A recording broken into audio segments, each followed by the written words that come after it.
FTP நேயர்களுக்கு வணக்கம். இன்று நம்முடன் சமீபத்தில் திமுகவில் இணைந்த முன்னாள் பழனி சட்டமன்ற உறுப்பினர் திரு சுப்பரத்னம் அவர் அவங்க நினைச்சிருக்காரு. சார் வணக்கம் சார். வணக்கம் வம்சி சார். போன வாட்டி பேசும்போதே திராவிட இயக்கம் அண்ணா அப்படின்னு பேசுனீங்க.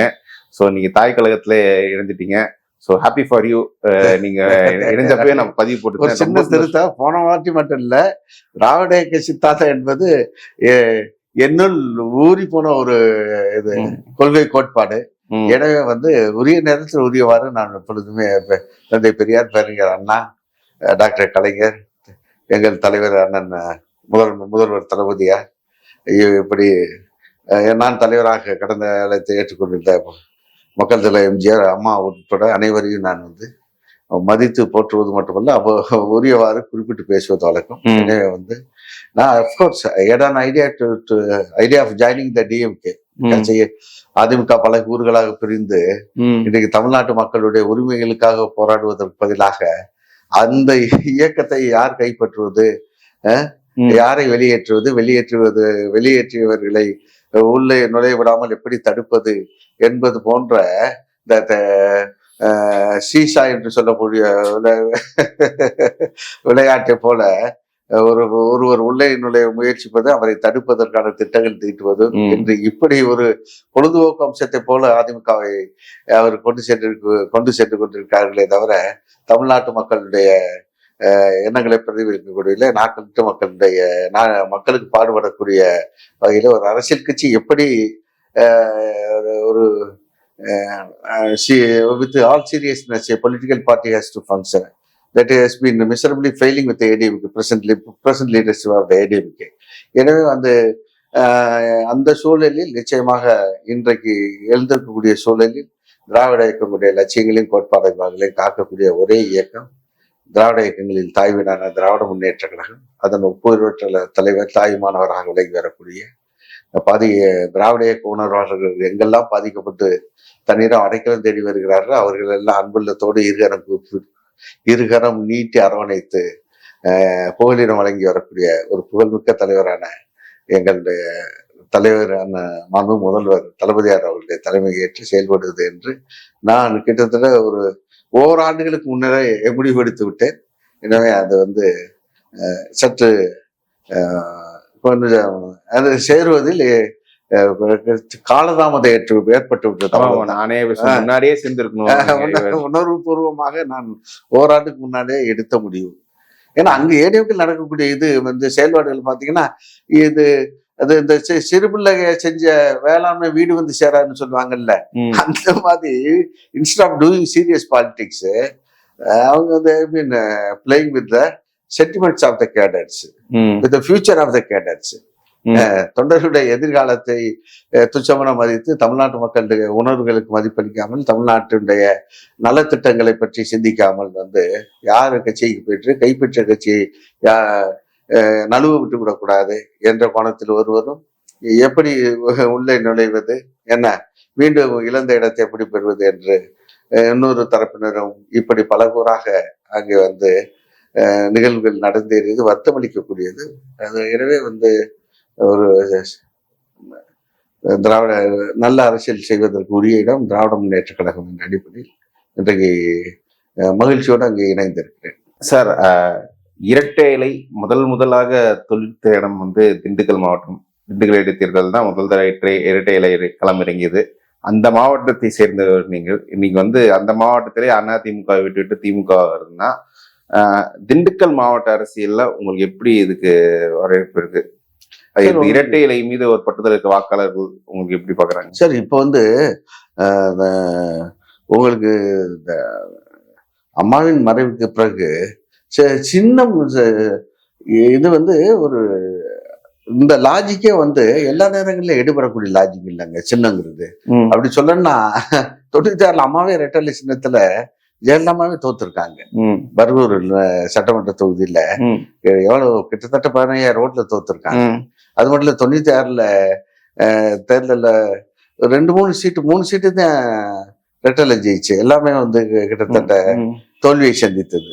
அது மட்டும் இல்ல நாடாளுமன்ற தேர்தலில் 2019 நினைக்கிறேன் 40 தொகுதியில ரெட்டலை நின்று தோத்துருக்கு. எனவே சின்னம் தான் ஒரு இயக்கத்துடைய ஆஹ், ஒரு இயக்கத்துடைய செல்வாக்கை மக்கள் மத்தியில் முழுவதும் கொண்டு செல்கிறது என்பதை ஏற்றுக்கொள்ளத்தக்கக்கூடிய ஒரு வாதம் அல்ல.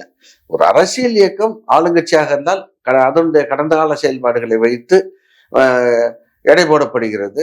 எதிர்க்கட்சியா இருக்கக்கூடிய நேரத்திலே எதிர்க்கட்சியாக எவ்வாறு செம்மையுடன் செயல்பட்டது, மக்கள் நலத்திற்காக எப்படி பாடுபட்டது, ஆஹ் ஆஹ் தமிழ்நாட்டு உரிமைகளை கட்டி காப்பதிலும் இழந்த உரிமைகளை மீட்டெடுப்பதிலும் எவ்வாறு ஒரு இயக்கம் செயல்பட்டது, இதையெல்லாம் வைத்துத்தான் அறிவார்ந்த தமிழ்நாட்டு வாக்காளர்கள் வாக்களிக்கிறார்களே தவிர சின்னம் ஒன்று simple it self is not on determining factor.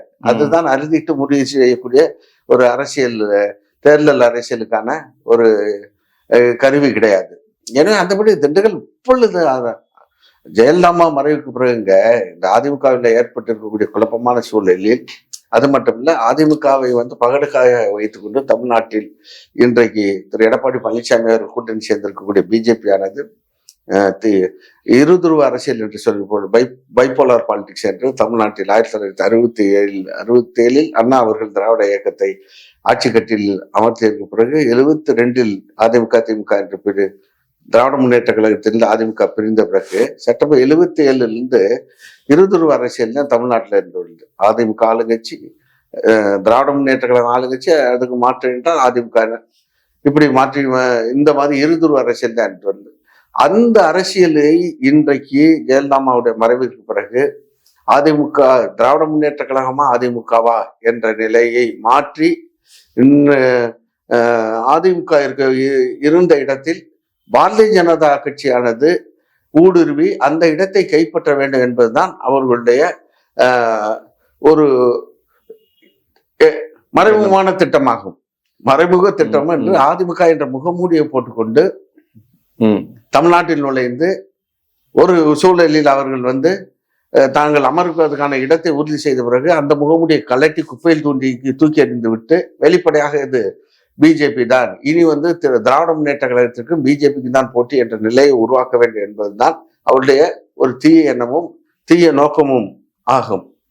எனவே அந்த சூழலில் இன்றைக்கு தமிழ்நாட்டு மக்கள், அறிவார்ந்த தமிழ்நாட்டு மக்கள் புரிந்து கொண்டு, எனவே தங்களுடைய பொறுப்பை உணராமல் இன்றைக்கு அதிமுகவுடைய தலைவர்கள் பதவி போட்டியில் ஈடுபட்டிருப்பதன் காரணமாக தமிழ்நாட்டுடைய தனித்தன்மையையும் சித்தாந்தத்தையும் கொள்கையும் கோட்பாடுகளையும் நம்மளுக்கே உருவான சமத்துவம் சகோதரத்துவம் போன்ற மதச்சார்பின்மை, தீண்டாமை ஒழிப்பு, பெண் உரிமை, இப்படி திராவிட இயக்கம் என்ன கொள்கைகள் காட்டி பாடுபட்டு வருகிறதோ அந்த கொள்கைகள் எல்லாம் நீடித்து நிலைத்து நிற்க செய்வதற்கு தகுதி வாய்ந்த ஒரு இயக்கம் திராவிட முன்னேற்ற கழகம்.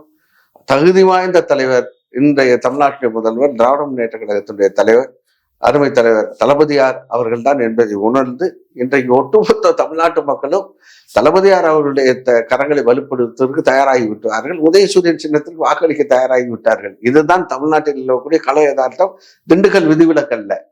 எனவே ரெட்டலை எதிர்த்து ஒருவர் களம் காண்பது உலகத்தில் 8வது அதிசயம் கிடையாது. சரிங்களா? இந்த சூழ்நிலையில் மக்கள் எங்கள் தலைவர் சொல்வது போல திராவிட முன்னேற்ற கழகம் 2.0 ஆட்சி அமைவது இட் இஸ் எ ஃபோர்கான் கன்க்ளூஷன்.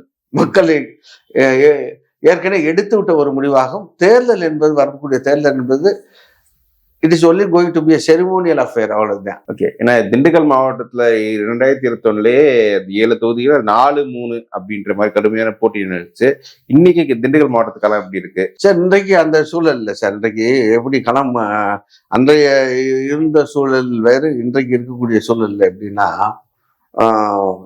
5 ஆண்டு கால திராவிட முன்னேற்ற கழக ஆட்சி, தலைவர் அவர்கள், முதல்வர் அவர்கள் செயல்பட்டு வரக்கூடிய மக்கள் நல திட்டங்கள், குறிப்பாக இந்த மகளிர் உரிமை தொகை 1000 ரூபாய், விடியல் பயணம், புதுமை பெண் திட்டம், கல்லூரி முதல் தலைமுறை கல்லூரி செல்லும் மாணவிகளுக்கு 1000 ரூபாய் வழங்கக்கூடிய, மாதம் 1000 வழங்கக்கூடிய திட்டம், தவ புதல்வன் திட்டம், முதல் பட்டதாரி மாணவர்கள் கல்லூரி செல்லக்கூடிய அந்த 1000 ரூபாய் வழங்கக்கூடிய திட்டம், மக்களை தேடி மருத்துவம், இன்னும் இருக்கக்கூடிய இல்லம் தேடி கல்வி, இப்படி பல்வேறு மக்கள் நல சார்ந்த திட்டங்களை இன்றைக்கு இந்தியாவிற்கு முன்மாதிரி மாநிலமாக முதல்வர் செயல்படுத்தி கொள்ளக்கூடிய திட்டங்களால் மக்கள் பெரிதும் பயனடைந்து எனவே இதுவரை ஆண்ட முதலமைச்சர்களில், இதுவரை நடந்த ஆட்சிகளில் இது போன்ற ஒரு நல்லாட்சியை நாம் பார்த்ததில்லை.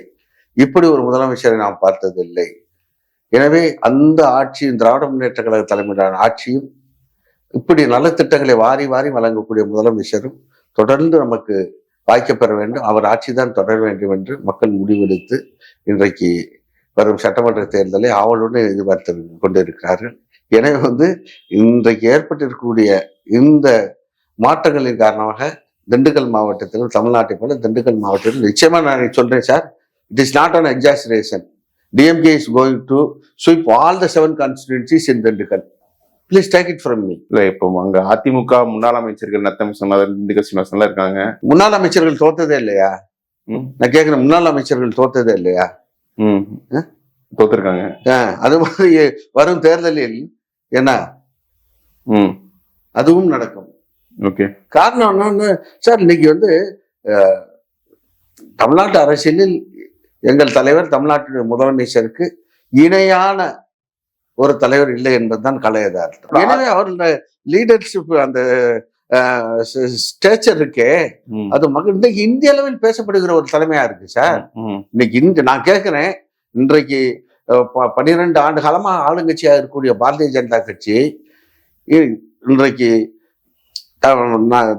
மாநிலத்தின் உரிமைகளுக்காக வேண்டியும் தாம் சார்ந்த இயக்கத்தினுடைய கொள்கை கோட்பாடுகளை காக்க வேண்டுவதற்காகவும் போராடக்கூடிய ஒரு தலைவர் இன்றைக்கு தமிழ்நாட்டை எடுத்துக்கொண்டால் எங்களுடைய முதல்வர் தலைவர் அண்ணன் தளபதியார் அவர்களும், மேற்கு வங்கத்தை எடுத்துக்கொண்டால் இன்றைக்கு கூட சிங்கமன உச்ச நீதிமன்றத்தில் கர்ஜித்துக் கொண்டிருக்கக்கூடிய, தானே நேரில் வழக்காடி கொண்டிருக்கக்கூடிய முதல்வர் மம்தா பானர்ஜி தான் இன்றைக்கு ரோல் மாடல் முதலமைச்சர்கள் இந்திய துணைக்கண்டத்தில் என்றால் நம்முடைய தமிழ்நாட்டின் முதலமைச்சர் அண்ணன் தளபதி அவர்களும் இன்றைக்கு மம்தா பானர்ஜி அவர்கள் தான் விளங்குகிறார்கள்.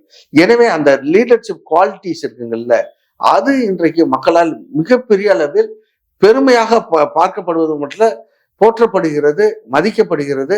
எனவே அப்பேற்பட்ட ஒரு தலைமை நீடிக்க வேண்டும் என்று தமிழ்நாட்டு மக்கள் முடிவெடுத்து விட்டார்கள். ஓகே சார், இவ்வளவு தூரம் உங்கள் நேரத்தை ஒதுக்கி கேள்விக்கு பதில் சொல்ல மாட்டேன் சார். Thank you sir. மிக்க நன்றி வம்சி.